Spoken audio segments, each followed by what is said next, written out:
ብዙ ደም እየፈሰሰ ነው፣ ይበቃናል። ሰው ያለ ዕድሜው እየተቀጨ ነው። እናት ያለ ጧሪ እየቀረች ነው። ብዙ አይኖች ደም እያለቀሱ እንታረቅና እግዚአብሔር ይማረን። የጨካኝን ልብ እግዚአብሔር ይመልስ። እኛ እንታረቅ፣ ይቅር ባዮች እንሁን። ሁከት ከበዛበት ትዳር የመጣ ልጅ ነው አገር የሚያውቀው። እኛም አንሰማም። ሚስትም ባሏን አትሰማም፣ ባልም ሚስትም አይሰማም። ውሎ ገብቶ ሰው አይደማመጥም። እንደ ዝንጀሮ ስልኩን ይዞ ቁጭ ነው፣ የሚሰማ የለም። በጣም አስቸጋሪ ነው በእውነት ማለት ነው። የሚሰማ ሰው ከጠፋ ዓለም የሚጠፋ ጆሮ ሲጠፋ ነው። ለሰራተኛይቱ አነስ ያለ ራት ትሰጣታለች ከሱ ፊት፣ አንቺ ጨምሪያት እንጂ ካለ ነው የሰውዬ ልቡ ከሰራተኛይቱ ጋር ነው ያለ የሚለውን ለመመዘን ነው አሉ ነው። ይሄም ቢሆን እንጂ አላውቀውም እውነት ለመናገር። እኔ የተጣሉ ሰዎች ገጥመውኝ ሳስታርቅ የምጠቀማት አንዲት ነገር አለች። ከጠቀመቻችሁ ልንገራችሁ። አሁን ይሄ በዓለ ሃምሳ የእርቅ በዓል ነው። ጠበኛ ሰው ይሄ በዓል ውስጥ አለው ማለት አይችልም። የከተማ ሰው ሲናደድ የጓደኛውን ፎቶ ይቀዳል ይባላል። እውነት ነው ማለት አንድ ለምሳሌ ዘለቀ የሚባለው ምን የሆነ ተክሉም በሉት ብቻ የሆነ ሰው ጓደኛው ጋር ሲጣላ ድሮ ተማሪ እያሉ የተነሱ ፎቶ ካለ ቅድድ ያደርጋል አሉ። እውነት ነው። እግዚአብሔር ስንት ቀን ነው የማረን ወገኖች? እግዚአብሔር ስንት ቀን ትቶልናል? እግዚአብሔር ስንት ቀን የዕዳ ደብዳቤያችን ፍቋል። እኛ ግን እስካሁን የይቅርታ ልብ የለንም። አሁን ድሮ ገጠር ስናድግ ምንድነው መሰላችሁ የሆነ ጭቃ ስናቦካ ምናምን ልጅ ነን የሆነ ጎረቤት ካገኘን የመቅጣት መብት አለው። አባቴ አይደለም ግን በደንብ አድርጎ ይገርፈኛል። ዋስጥራ ብሎ ነው የሚገርፈኝ። ሄጄ ደግሞ ይቆጡልኛል ብዬ ለእናት አባቴ እንዲህ ገሌ እኮ ደብድቦች ደግ አደረገ ሳይ እኔ ይጨምሩልናል እንዲያውም ማለት ነው። ያ ነው ኢትዮጵያዊነትን ያቆየው ማለት ነው። አሁን የጎረቤትን ልጅ መቆንጠጥ ይቻላል? ጭራሽ አሁንማ ጭራሽ ልጅንም መቆንጠጥ አይቻልም ነው እንጂ አቢዩዝመንት። አሁን አንዳንድ ሰው ልላችሁ ችግር መጥቶ ሲነግራችሁ ለምሳሌ ብር ያላችሁ ሰዎች ከሆናችሁ ደሃ መጥቶ ሲያወጋችሁ ወግን አሳጥረውና ብር ነው የፈለክ አይባል። ችግሩን አስጨርሶ ማዳመጥ ይገባል። ብር ከሚወረውር ሰው የሰማ ሰው ይበልጣል። ጭንቀቱን የሰማ አይዞ እኔም እንዳንተ በዚህ ዘመን ችግረኛ ነበርኩኝ፣ አይዞ ያልፋል፣ እኔም ደግሞ እንዲተጋግዛለሁ ሲሆን ሲያለቅስ አብሮ ማልቀስ ይገባል። አው ከተማ እንኳን በግ ጥበቃ የለም፣ እኛ ጠብቀናል በገጠር እና ግን ስሙ እንግዲህ እናስተምራችኋለን። እናንተ ኮምፒውተር ታስተምሩናላችሁ፣ እኛ ደግሞ በግ ጥበቃ። ከጾም ፍቅር ይበልጣል። የምግብ አድማ እኮ አይደለም ጾምማ። እንግዲህ አሁን ሰው ውፍረት ለመቀነስ እየጾም አይደለም፣ እየጾመ ነው። አሁን ሳይበላ ያድራል። ከንቸር ብሎ ነው የሚያድረው አቋሙን ለማስተካከል ብሎ መከራውን እያየ ባለ ፍቅር ይበለን፣ በቃ ይበለን። መድኃኒዓለም ስለ ቅዱስ ተክለ ሃይማኖት ብሎ በኢትዮጵያ የሚፈሰውን የደም ጎርፍ ያቁምልን። ይትባረክ እግዚአብሔር አምላከ አበዊነ ቅዱሳን ተሰባህ ምህረቱ በለአይሌን። ምህረቱን ቸርነቱን ይቅርታውን በሕይወታችን ላይ ያጸናልን የአባቶቻችን ፈጣሪያችን እግዚአብሔር በልቡናችን አስበን በአንደበታችን ተናግረን ስለማንፈጽመው ቸርነቱ የተመሰገነ ይሁን። የእግዚአብሔር ልጆች በሚል ርዕስ ነው ለአጭር ደቂቃ የምንማማረው። እስኪ በሉ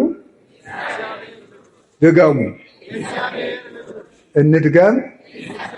እሺ፣ የማቴዎስ ወንጌል ምዕራፍ 5 ቁጥር 9 ላይ የምናገኘው ቃል ነው።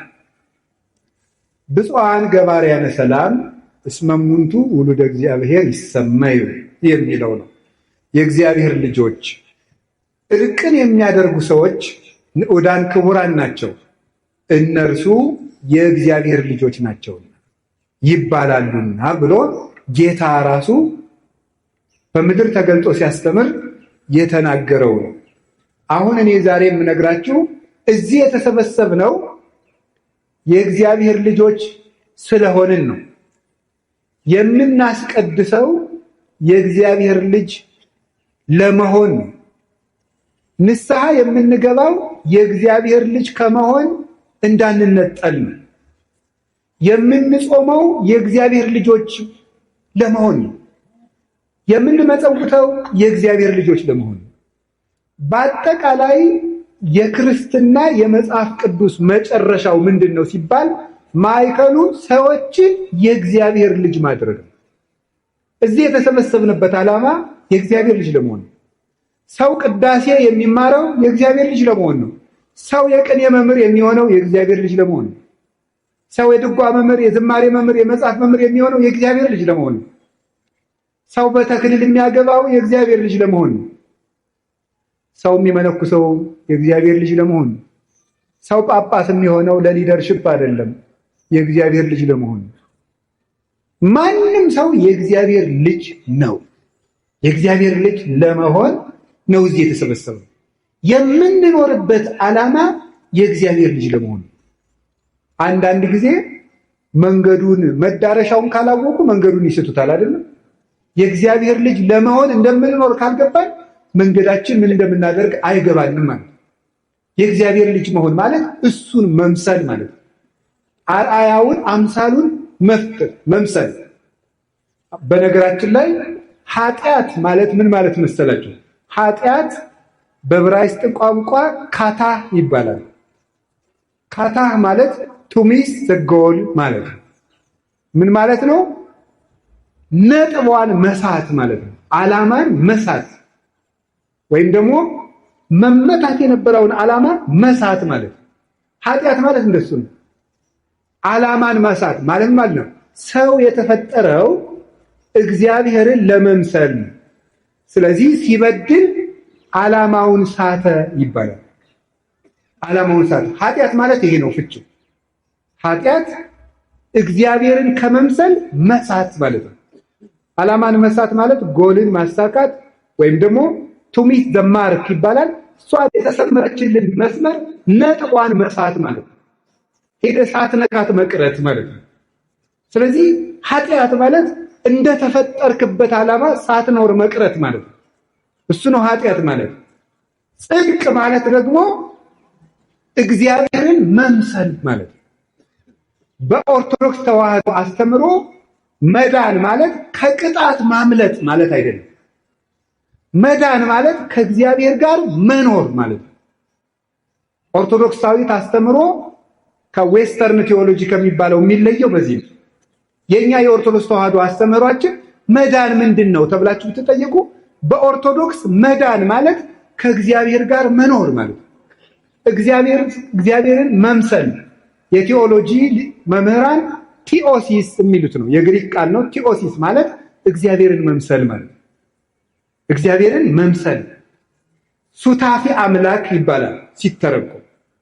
ለሱ ነው የተፈጠርነው። ስለዚህ ለምንድን ነው የምውለው ብትሉ እግዚአብሔርን ለመምሰል። ለምንድን ነው የምናድረው? እግዚአብሔርን ለመምሰል። ባልና ሚስት በተክሊል ባይጋቡ ምን አለ? እግዚአብሔርን ስለማያስመስላቸው። ሳይቆርቡ ቢጋቡ ምን አለ? እግዚአብሔርን ስለማያስመስላቸው። ቢፋቱ ምን ችግር አለ? እግዚአብሔርን ስለማይመስሉ። የምንሰራው ስራ ሁሉ እግዚአብሔርን ለመምሰል ነው። ይገርማቸዋል። የተፈጠርንበት ዓላማ የእግዚአብሔር ልጅ ለመሆን ነው። እሱ ነው የምናደርገው። አሁን እንዳልኳችሁ ለምሳሌ ጋብቻን ስትወስዱ ጋብቻ ምንድን ነው ተብለው ሲጠየቁ the dwelling of Jesus Christ through marriage ይላሉ የቴዎሎጂ ሊቃውንት። ኦርቶዶክሳዊ ጋብቻ ማለት የኢየሱስ ክርስቶስ በጋብቻ ውስጥ መኖር ነው ይላል። በጋብቻ ውስጥ መኖር ሁለት ጾታዎች አንድ ላይ ስለኖሩ ሶሻል ኮንትራት ይባላል እንጂ ጋብቻ ይባላል። ኦርቶዶክሳዊ ጋብቻ የሚባለው ምንድነው?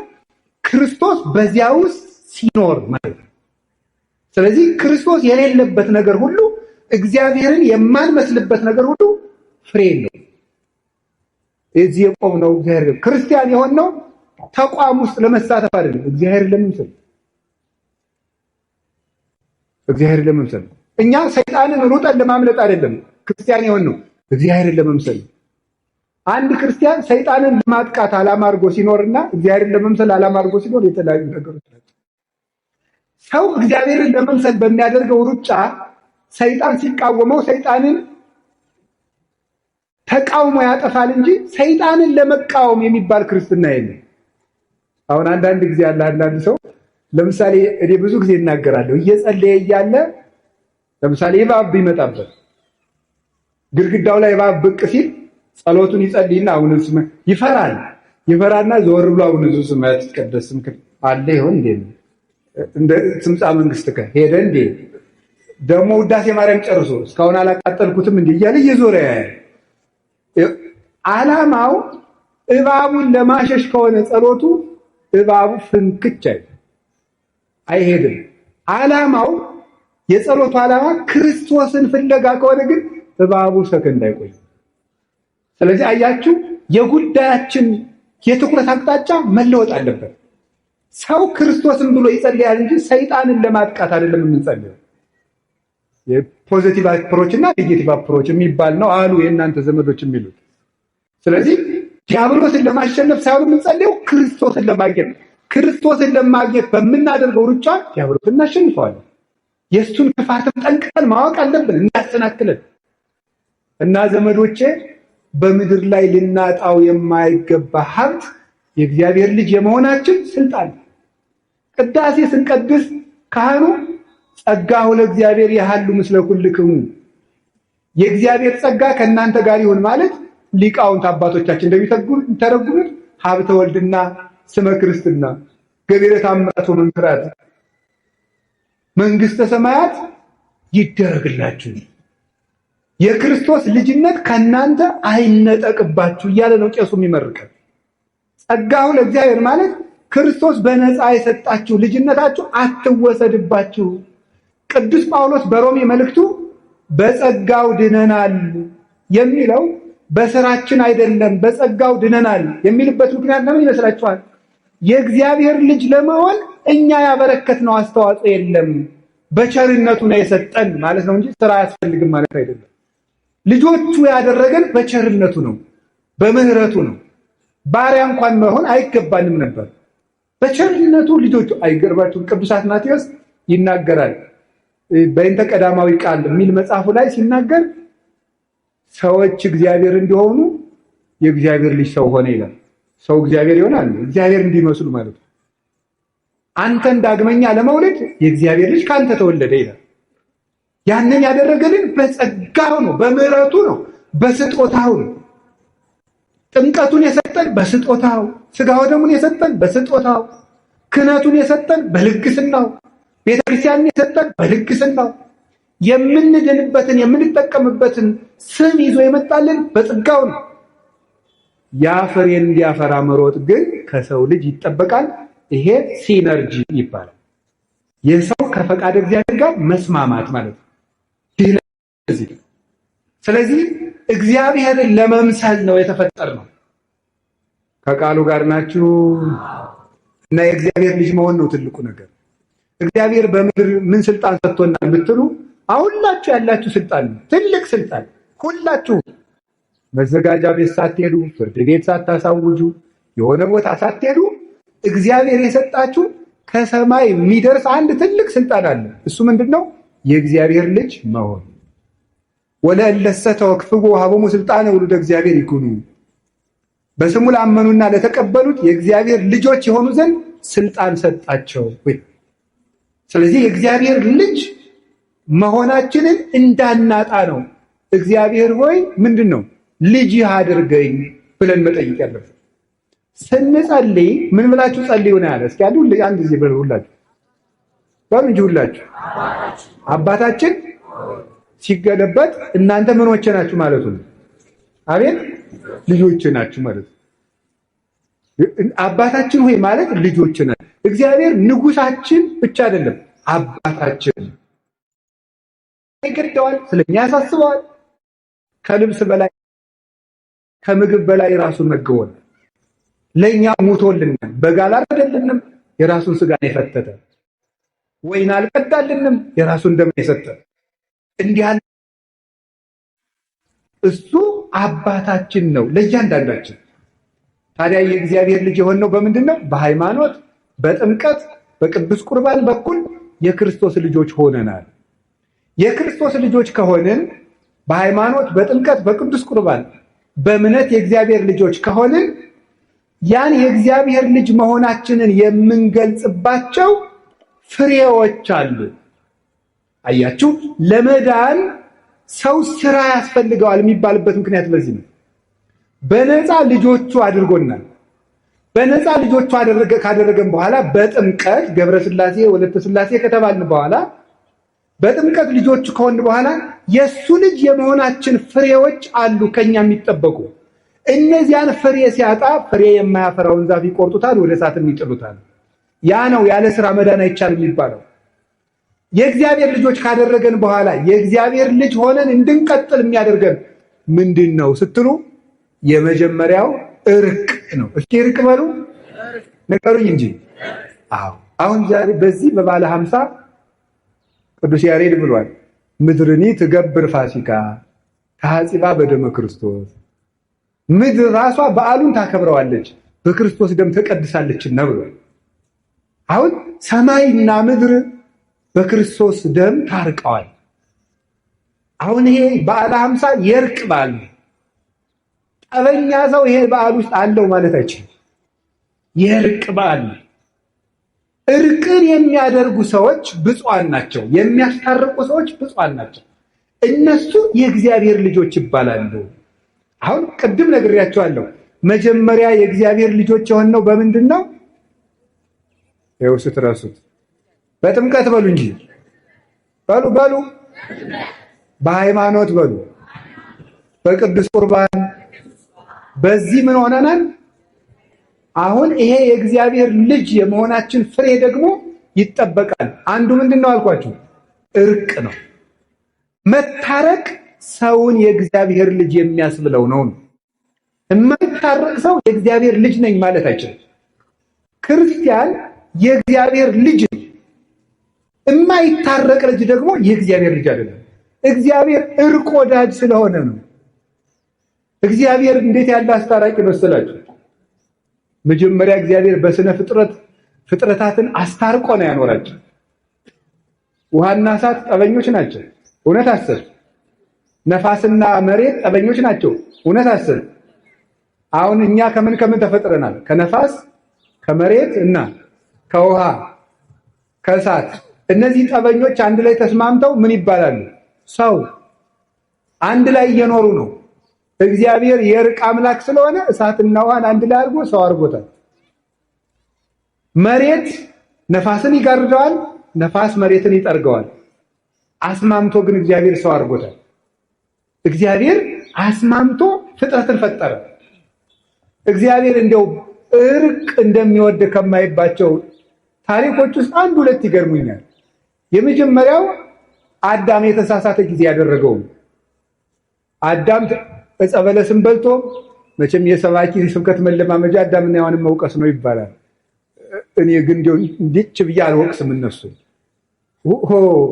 ሞኝ ናችሁ መሰለኝ። ሔዋን እኮ አሁን ገነት ነው ያለችው። የጸደቀች ሰው መወቅስ እኔ ጅል ነኝ?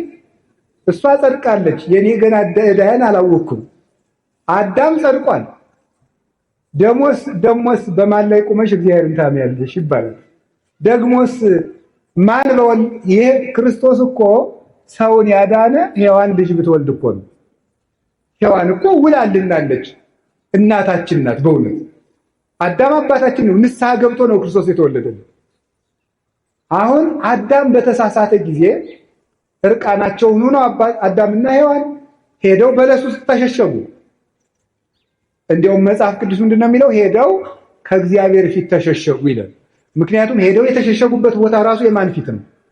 የእግዚአብሔር ፊት ነው። አዳም እግዚአብሔር አዳምና ሔዋን ያሉበትን እያወቀ እንዲሁ ይገርማል እኮ አመጣጡ።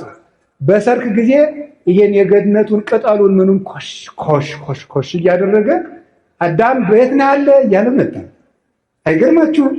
አዳም አላየው መስሎ ነው ቢለውስ አንድ ቀጣፊ መጀመሪያ እንዲህ ከመሽሎክሎክ አትብላ ያልኩህን እንጨት ለምን በላ? አሁንም እያየኸው ነው፣ እዚያ ዛፉ ስር ነው ያለ አይለውም ነበር? ቸርና ሰው ወዳጅ የሆነ መድኃኒዓለም በብሉይ ኪዳን የነበረው አካላዊ ቃል እግዚአብሔር አዳም ወዴት ነህ ይኸውላችሁ በግ ያጠፋ ልጁን እንደሚፈልግ አባት እኮ ነው። አባት በግ ጠብቅ ልጅ ብሎ ልጁን ያስተማረዋል። አው ከተማ እንኳን በግ ጥበቃ የለም፣ እኛ ጠብቀናል በገጠር እና ግን ስሙ እንግዲህ እናስተምራችኋለን። እናንተ ኮምፒውተር ታስተምሩናላችሁ፣ እኛ ደግሞ በግ ጥበቃ እና በግ ስንጠብቅ እንዲች አርጋ አውሬ እንዳታስበላ ተብለን እንላካለን። አንዲቱን ግልገል አውሬ ከበላብን ምን እናደርጋለን? ሄደን እንደበቃለን። ከጠፋን አሁን እኔ በግ አጥፍቼ አባቴ መጥቶ ይሄ ክፉ ልጅ ይሄ መናጢ ላግኘውማ ሲል ብሰማው ምን አደርጋለሁ? ዞር ብዬ ወደ አንዱ መጥፋት። እንዲያው ልጄ በተገኘ እንጂ በጊቱስ ቅልጥ ትበልካለሳ እዚህ ነኝ ያለው አባባ ብዬ ያለውበትን እናገራለሁ ማለት ነው። ርህራሄውን አይቼ አልተቆጣኝም ማለት ነው። አዳም እንዲጽናና ይህስ እግዚአብሔር ሊምረኝ ነው እንዲህ የሚያውቅ እግዚአብሔር የማያውቅ መስሎ አዳም ወዴት ነህ አለው። እዚህ ነኝ ያለው። ምን ሆነ ነው አለው። የሆነውን አያውቅም እግዚአብሔር? ንገሩኝ እንጂ። ያያችሁ ጭንቀቱን መስማት ፈልጎ ነው ሊያናግረው ቢሻ ይላሉ ሊቃውንቱ። እንደዚህ አሁን አንዳንድ ሰው ልላችሁ ችግር መጥቶ ሲነግራችሁ፣ ለምሳሌ ብር ያላችሁ ሰዎች ከሆናችሁ ድሃ መጥቶ ወግ ሲያወጋችሁ ወግን አሳጥረውና ብር ነው የፈለግ አይባል።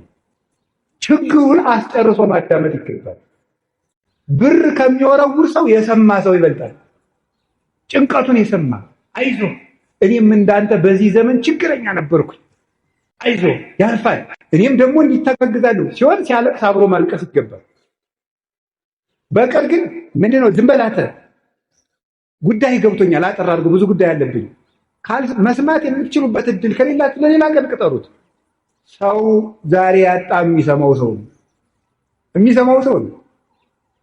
እኛም አንሰማም፣ ሌላውም አይሰማም፣ ሌላውም አይሰማም። እዚህ ውስጥ ብዙ ሰም እናወርቃለን። በቃ ሌላውም አይሰማም። በቃ እኛም አንሰማም። ሚስትም ባሏን አትሰማም፣ ባልም ሚስትም አይሰማም። ውሎ ገብቶ ሰው አይደማመጥም። እንደ ዝንጀሮ ስልኩን ይዞ ቁጭ ነው፣ የሚሰማ የለም። በጣም አስቸጋሪ ነው በእውነት ማለት ነው። የሚሰማ ሰው ከጠፋ ዓለም የሚጠፋ ጆሮ ሲጠፋ ነው። ሁሉ አፍ ከሆነ ችግር እኮ ነው። ይገርማችኋል እኮ አንድ የአሜሪካ ሳይኮሎጂስት አሜሪካ ውስጥ ሁሉ ተናጋሪ ሆኗልና ጆሮ እየጠፋ ነው፣ ጥቂት ቆይታ አሜሪካ ሳትጠፋ አትቀርም ብሎ መጽሐፉ ላይ ነው እንደዚህ ያለው። ሁሉ ሊቅ ነው፣ በሚዲያ ሁሉም እየለፈለፈ ስለሆነ ሳይንቲስቶች ቦታ እያጡ ነው ብሎ ጽፏል። እሱ እንኳን ማለት ነው። አፍ በስቶ ጆሮ ካነሰ ተፈጥሯችን ተገላበጠ በሉት። ምክንያቱም እግዚአብሔር የሰጠን ሁለት ጆሮ ነገሩኝ እንጂ ይሄ ማለት ብዙ ሰምታችሁ አሁን ደግሞ ሁለት አፍ ስንት ጆሮ ነው ያለ? ዜሮ ጆሮ የለም፣ አፍ ብቻ ነው። በቃ ወጥቶ መለፍለፍ እኔ ማን ይገርመኛል። በስመ አብ ወወልድ ወመንፈስ ቅዱስ አሐዱ አምላክ። ኧረ እንደ በርበሬ ይከነክናል ይሄ መለፍለፍ። እንዴ ነውር እኮ ነው። እውነቴን ነው። እንደው አንድ ባይታዊ ቤቱና ሲለማመድ መጀመሪያ ከሚሰጠው ልምምድ አንዱ በቀን 20 ደቂቃ ዝም በል የሚል ነው። ቢያንስ ዝም ማለት እስቲ በቀን 20 ደቂቃ ዝም በል። ዝም ስልካችሁን ትታችሁ እንዲህ ምዛችሁ እጃችሁ እግራችሁ። አሁን እኮ ሰው ምንም በቃ በጣም ምንም መረጋጋት የሚባል የለም። ይሄን አሁን ትንሽ ወሬ ልታናግሩት ራሱን ሲያክ እጁን እንደዚህ ሲያረግ እንደዚህ ያስጨንቃል፣ ያሳዝናል። በውስጣችን መረጋጋት የሚባል ነገር የለም። ያንን እንድናገኝ የሚያስፈልገው እግዚአብሔር አዳምን ሰማው። እኛም ወንድሞቻችንን እንስማቸው፣ እህቶቻችንን እንስማ። የሚሰማን ሰው እግዚአብሔር ይሰማዋል። ስምዑኒ ደቂቀ እስራኤል እግዚአብሔር ይስማይክሙ አይደል ያለ? የጌዴዎን ልጅ ሄዶ ምንድነው ያለ? የእስራኤል ልጆች ሆይ እናንተም ስሙኝ እናንተንም እግዚአብሔር ይስማችሁ ብሏል። የሚሰማ ሰው ሰሚ ያገኛል። እግዚአብሔር አዳምን ሰማው፣ ተከትሎ ሄዶ አዳምን አባብሎ ታርቆት መጣ። አዳም በላ፣ ራስ ኮበለለ። እግዚአብሔር ያለበት ዛፍ ድረስ ተከትሎ መጥቶ ታረቀው። አሁን ዛሬሳ ታረቁ ሲባል እኔ አልታረቅም። ቀጥሎስ እንደው ትንሽ ሻል ያለ ሰው ካለ ባይሆን እሱ ይምጣ እንጂ ያለ ያጠፋ እሱ ይባል። እግዚአብሔር ግን መጥቶ ነው የታረቀ። አዳምን ተከትሎ ሄዶ ታርቋል። እኛ ሰው ተከትለን ሄደን መታረቅ ሲገባል እየተከተሉ ምሕረት የሚለምኑንን ይቅርታ የሚጠይቁንን ሰዎች እንኳን ይቅርታ እናደርጋቸው።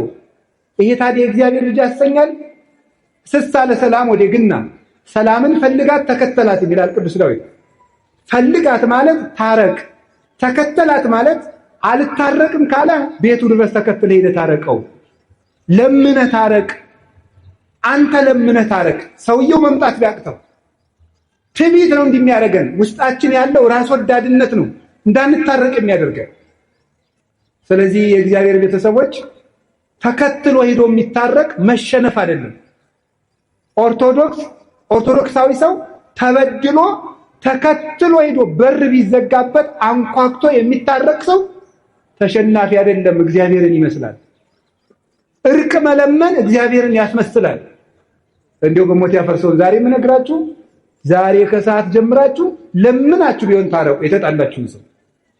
እንደዛ ካደረገ የእግዚአብሔር ልጅ እንሆናለን። የእግዚአብሔር ልጆች ከሆን ደግሞ የእግዚአብሔርን ምሕረት እናገኛለን። ሳንታረቅ ምሕረት ብንለምን ኢትዮጵያ ምሕረት አታገኝም። ምሕረት የሌላቸው እየጨመሩ ነው የሚሄዱት። እርስ በርሳችን ከታረቅን ግን ምሕረት ይገባናል። ለሀገር ምሕረት ያመጣል እግዚአብሔር። ሰው ከልጁ ጋር መታረቅ አቅቶት፣ ከጎረቤት ጋር መታረቅ አቅቶት፣ ከዘመዱ ጋር እንደ ቅዱስ ዮሐንስ አፈወርቅ ይላል እግዚአብሔር ጠላቶቻችሁን ውደዱ ቢለን ወዳጆቻችንን ስንጠላ ብንገኝ እንደምን ያለ ፍርድ ይጠብቀን ይሆን? ጠላቶቻችሁን ውደዱ ብሎን ወዳጆቻችንን ስንጠላ ከተገኘንማ እንዴት ያለ ፍርድ ይገባን ይሆን? አሁን እኮ እግዚአብሔር ያሳያችሁ፣ ክርስቶስ ያመልክታችሁ። ሰው ቤቱ ውስጥ ሰላም አጥቶ የሀገር ሰላም ይላል። እኔ እውነቴን ልንገራችሁ፣ ኦርቶዶክሳውያን እንታረቅ፣ ለሀገር ምሕረት እንዲወርድ። ብዙ ደም እየፈሰሰ ነው፣ ይበቃናል። ሰው ያለ ዕድሜው እየተቀጨ ነው። እናት ያለ ጧሪ እየቀረች ነው። ብዙ አይኖች ደም እያለቀሱ ነው። እንታረቅና እግዚአብሔር ይማረን። የጨካኝን ልብ እግዚአብሔር ይመልስ። እኛ እንታረቅ፣ ይቅር ባዮች እንሁን። በሞት ያፈርሰውን እቺ ቤተክርስቲያን የይቅርታ ምልክት ናት። ለምሳሌ ይሄን ቆብ ታዩታላችሁ። እኔ የለበስኩት ቆብ አባ ጴሜን የሚባል አባት ምን ይላል? ቆብሰ ትምህርተ የዋሃት ይእቲ፣ ቆብ የይቅርታ ምልክት ነው ይላል። ቆብ ይቅርታ የማያደርግ መነኩሴ አይባል። ቆብ የይቅርታ ምልክት ነው። ምክንያቱሳ ይሄ በዕለተ ዓርብ ክርስቶስ የደፋው የሾህ አክሊል ነው። ክርስቶስ የሾህ አክሊል ደፍቶ ይቅር ሲል ነው የዋለ፣ ሲጣላ ነው የዋለ። ይቅር ሲል ነው የዋለ። ክርስትና ይቅርታ ነው። መስቀል የያዝነው ለምንድን ነው? ልንዋጋበት ይመስላችኋል? ይቅር ልንልበት ነው። አንገታችን ላይ ማተብ ያሰርነው ይቅር ልንልበት ነው። ያለ ይቅርታ በፍጹም የእግዚአብሔርን ፊት ማየት አይቻልም። ቅዱስ ዳዊት ርትዕሰ ትሬዮ ገጾ ወርትዕሰ ትሬዮ ገጾ፣ ህሊና የእግዚአብሔርን ፊት ታያለች አለ። እንደሱ ያለ ፊት ማለት ነው። ጠላቱ እያሳደደው ይቅር የሚል ዳዊት። የአምላክ ልብ የተባለ እኮ እንደ አምላኩ ይቅር ባይ ስለሆነ ነው። እና እግዚአብሔር አዳምን ተከትሎ ታረቀው። ኋላ ደግሞ በጣም በሚያስደንቅ ሁኔታ እግዚአብሔር ቀድሞ ካደረገለት በላይ ለአዳም ትልቅ ነገር አደረገለት። መጀመሪያ እግዚአብሔር ትቢያውን አንስቶ የአምላኩን መልክ እንዲይዝ አድርጎ ፈጠረው። ይሄን መያዝ ባይሆንለት ደግሞ ወነስአራ ያገር የባሪያን መልክ ይዞ አምላክ ወደ ምድር መጣ። ይህ ፍጹም ይቅርታ ነው። እንደምን ያለ ይቅርታ ነው! በእግዚአብሔር መንግስት ላይ በተነሳ በጠላቱ ለአዳም የሱን መልክ ይዞ መምጣት ፍጹም የሆነ ምህረት ነው እግዚአብሔር ለሰው ልጆች ያደረገው። ማን ንጹህ ልብስ እያለው አዳፋ ልብስ ይለብሳል? ማን ሀብታም ሆኖ በድሃ ጓሮ ይገኛል? ክርስቶስ ግን እፎ ቤተ ነዳይ ሀደረ ከመ ምስኪን፣ እንዴት እንደ ምስኪን ከድሃ ቤት አደረ፣ በበረት መካከል ተወለደ። ይህ ፍጹም ይቅርታ ነው። ያም ብሎ ደግሞ ስጋውን ቆረሰ፣ ደሙን አፈሰሰ። ይሄ ፍጹም ይቅርታው ነው። በምስማር ለሚመቱት እጆች ይቅርታን አደረገ። ይሄ ፍጹም ይቅርታው ነው። እናንተ በአይሁድ ትደነቃላችሁ፣ እኛ እድሜያችን በሙሉ ስንሰቅለው አይደለንም የኖርነው። አይሁድ እኮ አንድ ቀን ነው የቸነከሩት። ኃጢአት በሰራን ቁጥር እኮ ክርስቶስን እየሰቀልን። እግዚአብሔር ስንት ቀን ነው የማረን ወገኖች? እግዚአብሔር ስንት ቀን ትቶልናል? እግዚአብሔር ስንት ቀን የዕዳ ደብዳቤያችን ፍቋል። እኛ ግን እስካሁን የይቅርታ ልብ የለንም። ቅዱስ ዮሐንስ አፈወርቅ እንደተናገረው ዓርብ የክርስቶስ ደም ሲያርፍበት አለቱ ሲሰነጠቅ የአይሁድ ልብ ግን እንደተዘጋው አለ። ልባችን እስከዛሬ ተዘግቶ ይቅርታ የለው፣ ምሕረት የለው። አንኳኩ ይከፈትላችኋል አለ። የልባችን በር ተዘግቶ ምኑን በር ነው የሚከፍትልን? ራዕየ ዮሐንስ ምዕራፍ 3 ላይ አንብባችኋል። በደጅ ቆሜ አንኳኳለሁ፣ የሚከፍትልኝ ካለ ገብቼ እራት እበላለሁ። ክርስቶስ ዛሬም በደጅ ቆሞ ያንኳኳል። የተዘጋ ልብ ነው ያለው። ወንድሞቼና እህቶቼ ይቅር ባዮች ነው። ያን ጊዜ እግዚአብሔር ይቅር ይለናል። ብፁዓን መሐሪያን እስመ እሙንቱ እስመ ሎሙኒ ይምህርዎሙ፣ የሚራሩ ንዑዳን ክቡራን ናቸው ለነሱም ፍቱርቱ ሥላሴ ይራሩላቸዋል ብሎ ነግሮናል። ምሕረት የእግዚአብሔር ልጅ ምልክት ነው፣ የመሆን ምልክት ነው። የተጣላ ማስታረቅ እግዚአብሔር ልጅ ነው። ባልና ሚስትን ፈልጋችሁ አስታርቁ። አሁን እግዚአብሔር ቤተክርስቲያኒቱን የሚመታት ትዳርን በመምታት ነው። ባልና ሚስትን ፈልጋችሁ ጭራችሁ አስታርቁ። እውነቴን ነው። ፈልጋችሁ እንደው በዚህ ዘመን አይጉድ ጉርብትናም ቀረ። ከተማ የኔን ሳያበላሽው አይቀርም። ያው ማለት እቺ እንትን ስላለች ማለት ነው። ግብ የሚባል ነገር ስለመጣ ምንም የለም። አሁን ድሮ ገጠር ስናድግ ምንድነው መሰላችሁ የሆነ ጭቃ ስናቦካ ምናምን ልጅ ነን የሆነ ጎረቤት ካገኘን የመቅጣት መብት አለው። አባቴ አይደለም ግን በደንብ አድርጎ ይገርፈኛል። ዋስጥራ ብሎ ነው የሚገርፈኝ። ሄጄ ደግሞ ይቆጡልኛል ብዬ ለእናት አባቴ እንዲህ ገሌ እኮ ደብድቦኝ ሲባል ደግ አደረገ እሰይ እኔ ይጨምሩልናል እንዲያውም ማለት ነው። ያ ነው ኢትዮጵያዊነትን ያቆየው ማለት ነው። አሁን የጎረቤትን ልጅ መቆንጠጥ ይቻላል? ኦሮ በስላሴ ጭራሽ አሁንማ ጭራሽ ልጅንም መቆንጠጥ አይቻልም ነው እንጂ አቢዩዝመንት መጨቆን ነው ልጆች። አሁን እኮ ልጅ እያሳደግን ሳይሆን በሬ እያደለብን። ማዳበሪያውም ይመስለኛል በ13 ዓመታቸው እንዲህ የሚሉ ልጆች ነው የሚመጡት፣ ግን ነፍስ ይኖራቸዋል። በጣም ከባድ ነው። እና ባልና ሚስትን አስታርቆ የባልና ሚስት ጠብ ከሀገር ጠብ ይበልጣል። ለምን? ሁከት ከበዛበት ትዳር የመጣ ልጅ ነው ሀገር የሚያውቀው። ባልና ሚስት አስታርቆ እግዚአብሔር ይገርማቸዋል። ባልና ሚስት ሊያስታርቀ ሰማይ ወርዶ እንደነበር ታውቃላችሁ? እኔማ እንደው ግርም ምን የሚያደርገኝ አብርሃምና ሳራን ሊያስታርቅ እግዚአብሔር ወርዶ ነበር። እንደው ሽማግሌ ቢልክላቸውስ?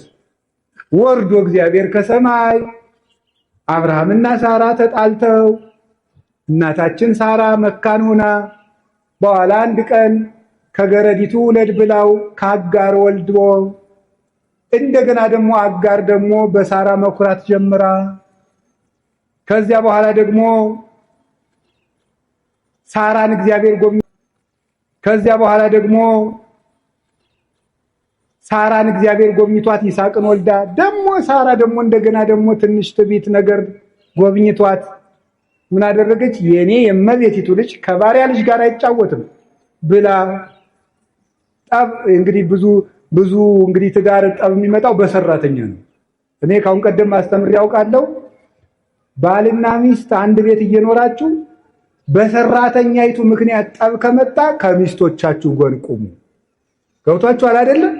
አዎ ከባድ ነው። ሴቶቹ ልቡናቸው ቅን ነው፣ ግን ሰውን የሚወዳቸውን ሰው ፈተና ያቀርቡለታል ይባላል አሉ ነው እንግዲህ። ያቀርቡለታል ማለት ለምሳሌ ለሰራተኛይቱ አነስ ያለ ራት ትሰጣታለች ከሱ ፊት፣ አንቺ ጨምሪያት እንጂ ካለ ነው የሰውዬ ልቡ ከሰራተኛይቱ ጋር ነው ያለ የሚለውን ለመመዘን ነው።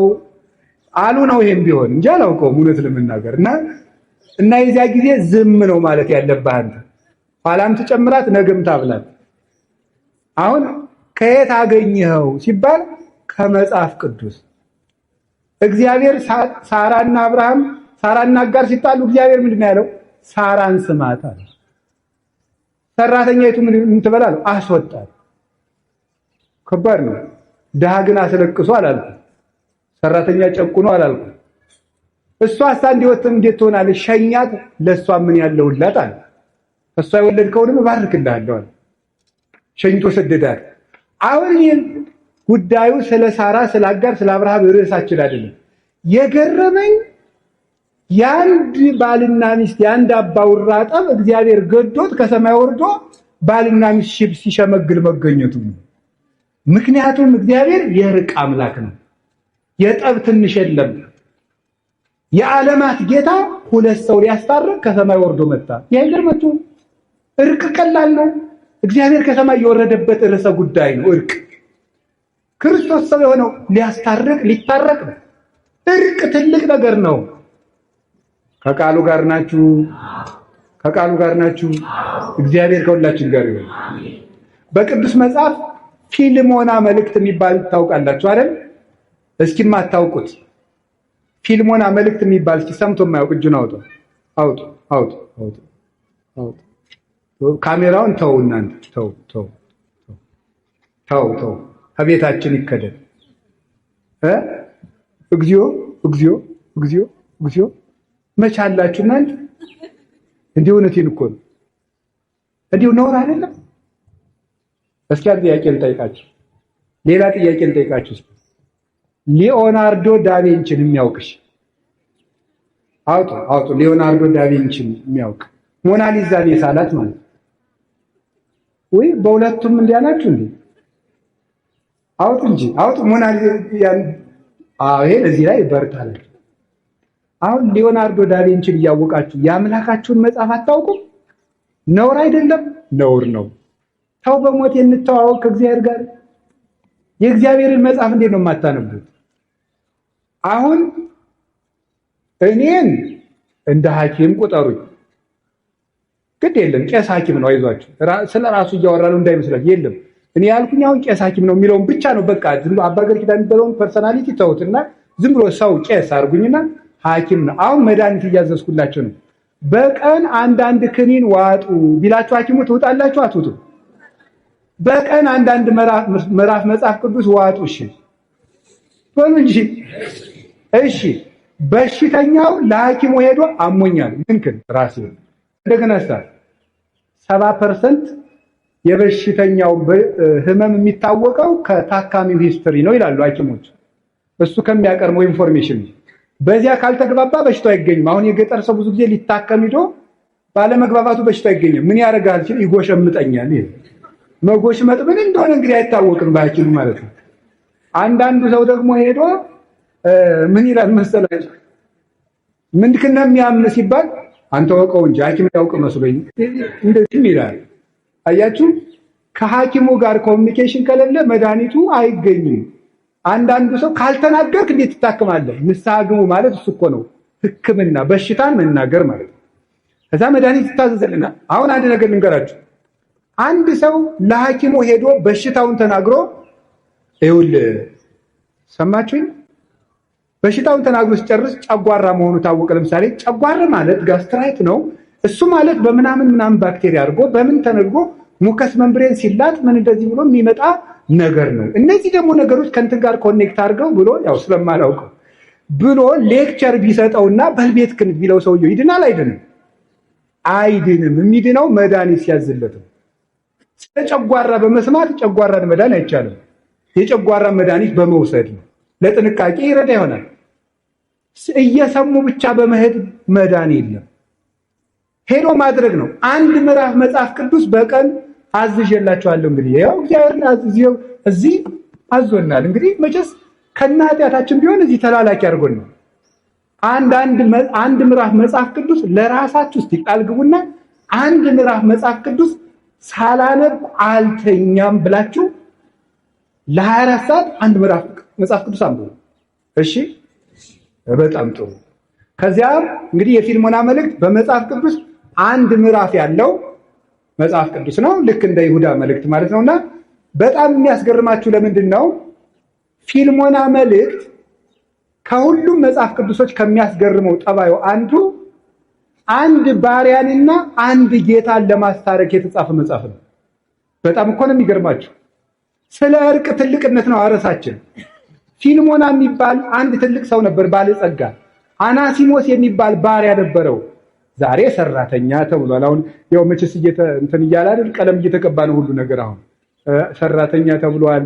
ከዚያ ደግሞ አይነ ስውር የሚለው ቀርቶ ማየት የተሳነው ደህና ነው፣ ይሁን ግድ የለም። አሁን ሰራተኛው አናሲሞስ፣ ባለጸጋው ፊልሞና ይባላል። ሁለቱ ተጣልተዋል። በቤተ ክርስቲያን በትውፊት ከብት አጥፍቶ ነው ይላሉ። ለማንኛውም ግን አንድ ባለጸጋና ሰራተኛው ተጣሉ። ቅዱስ ጳውሎስ ይሄንን ሰምቶ አናሲሞስን እንዲታረቀው የጻፈው አንድ ደብዳቤ ከመጽሐፍ ቅዱስ አንድ መጽሐፍ ቅዱስ ተብሎ ተቆጥሯል። በጣም ይገርማቸዋል። አንድ ባለጸጋንና ሰራተኛውን ለማስታረቅ የተጻፈ ደብዳቤ ከመጽሐፍ ቅዱስ አንዱ ምዕራፍ ነው። ለምንድን ነው እንደዚህ የተደረገ? ሁለት ነገር ነው የምንረዳው ከፊልሞና መልእክት። አንደኛው ሰው ክቡር መሆኑን፣ ሁለተኛው እርቅ ትልቅ መሆኑን ነው የምንረዳው። እንዴት ሰው ለማስታረቅ የተጻፈ ደብዳቤ መጽሐፍ ቅዱስ ይጠረዛል? ሰው ክቡር ነው። ሎሌም ቢሆን ክቡር ነው። ሰው ሎሌም ቢሆን ሰራተኛም ቢሆን ክቡር ነው። ታረቅ፣ ከሰራተኛ ጋር ካልታረቅ ከእግዚአብሔር ጋር አትታረቅም ብሎ ጻፈልኝ። ሰራተኛ የበደለ ያጠፋብህ ሀብት ካለ እኔ እከፍልሃለሁ በእኔ ቁጠረው ብሎ ነው ቅዱስ ጳውሎስ ያስታረቅ። ዋሱ ነው ማስታረቅ። ስለዚህ ዘመዶቼ እርቅ ትልቅ ነገር ነው። ታረቁ ታረቁ። እርቅን የሚያደርጉ ሰዎች ብፁዓን ናቸው። እስኪ አንድ ጥያቄ ልጠይቃችሁ። አንድ ንጉሥ ፎቶ ይለጠፋል። ፎቶ ተለጥፎ የንጉሱን ፎቶ ስንቀድ የንጉሱ ወታደሩን ሀ ይሸልሙናል፣ ለ ይቀጡናል። መምረጡ እንጂ አቤት ለምን? አቤት የከተማ ሰው ሲናደድ የጓደኛውን ፎቶ ይቀዳል ይባላል። እውነት ነው ማለት አንድ ለምሳሌ ዘለቀ የሚባለው ምን የሆነ ተክሉም በሉት የሆነ ሰው ጓደኛው ጋር ሲጣላ ድሮ ተማሪ እያሉ የተነሱ ፎቶ ካለ ቅድድ ያደርጋል አሉ። እውነት ነው ሳይሆን አይቀርም። ጥያቄው ፎቶውን የሚቀደው ማንን በመበቀል ነው? ነገሩኝ እንጂ ፎቶውን በመናቅ ማንን እየናቀ ነው? በጣም ጥሩ። እንግዲያማ ሰው የማን ምስል ነው? ስለዚህ ሰውን ስንንቅ ማንን ነው የምንንቀው? እግዚአብሔር ነው የምንንቀው። ሰውን ጥለህ መተህ ሰውን ተጣልተህ አንተ ምናምንቴ አንተ ምናምን አንተ ወዘተርፈ በዘሩ ሰድበው፣ በድህነቱ ሰድበው፣ በመልኩ ሰድበው፣ በድንቁርናው ሰድበው ስትጨርስ እዚህ መተህ ደግሞ አባታችን ሆይ በሰማያት የምትኖር በደላችን ይቅር በለን እኛም የበደሉን ይቅር እንደምንል። ተው እንጂ። አንድ ካህን ሁለት ሰዎችን ለማስታረቅ ተቀምጠው ቢሉ አልታረቅላቸው አሉ። በሉ ለጸሎት እንነሳ አሉ። ለጸሎት ተነሱ። በሉ አባታችን ነው የሚል አባታችን ነው። ሳይታረቁ ነው እኮ በሰማያት የምትኖር ስምህ ይቀደስ፣ መንግስትህ ትምጣ፣ ፈቃድ በሰማይ እንደሆነች እንዲሁም በምድር ትሁን፣ የዕለት እንጀራችንን ስጠን ዛሬ፣ በደላችንን ይቅር በለን እኛም በሕግ አምላክ እዚህ ላይ አቁሙ አሉ ይባላል። ገብቷችሁ? ለምን እኛም የበደሉንን ምን የሚላለው ይቅር እንል ዘንድ የሚላለው። እግዚአብሔር ላይ ለምን ድራማ ትሰራለህ? ታረቅ። አቡነ ዘበሰማያትን አለማለት ኃጢአት ነው። ሳይታረቁ አቡነ ዘበሰማያት ማለት ደግሞ በእግዚአብሔር ላይ መዘበት ነው። እግዚአብሔር ደግሞ አይዘበትበትም አይደል ያለ ቅዱስ ጳውሎስ። ስለዚህ ሁላችንም እንታረቅ፣ ከዛሬ ጀምሮ እንታረቅ። እኔ የተጣሉ ሰዎች ገጥመውኝ ሳስታርቅ የምጠቀማት አንዲት ነገር አለች። ከጠቀመቻችሁ ልንገራችሁ። ሁለት ሰው ልታረቁ ተቀምጠው እምቢ ካሉኝ፣ አይ አባ አልገባህም፣ ሰውየው እኮ እንዲህ ያደረገኝ ሰው ነው፣ እንዲህ ያደረገኝ ሰው ነው፣ እንዲህ ያደረገኝ ሰው ነው፣ እንዲህ ያደረገኝ ሰው ነው ሲለኝ አንድ ጥያቄንም ጠይቅ፣ ከክርስቶስ ትበልጣለህ ነው የምለው። አልበርጥም። እንግዲያስ እግዚአብሔር እንዲያደርጉ ተደርጎ ምን ብሏል? ታርቋል። ብዙ ባልና ሚስት በዚህች ንግግር ታርቀውልኛል። ከክርስቶስ ትበልጫለሽ፣ ከክርስቶስ ትበልጣለህ እላለሁ። አልበልጥም ካልክ ታረቅ፣ አልታረቅም ካልክ እንዲሁ ከሆነም ደግሞ እሱ ይምጣ፣ ከሆነም ደግሞ እሷ ትምጣ አይባልም። ሄደህ ታረቅ። ዛሬ ስለ እርቅ ነው የምነግራችሁ። የጻድቁ ቤት የእርቅ ቤት ስለሆነ አባታችን አቡነ ተክለ ሃይማኖት ዓርብ ቀን አይደለ አንድ ሰውዬ መጥቶ የጣዖት አምላኪ ልጅ መጣ።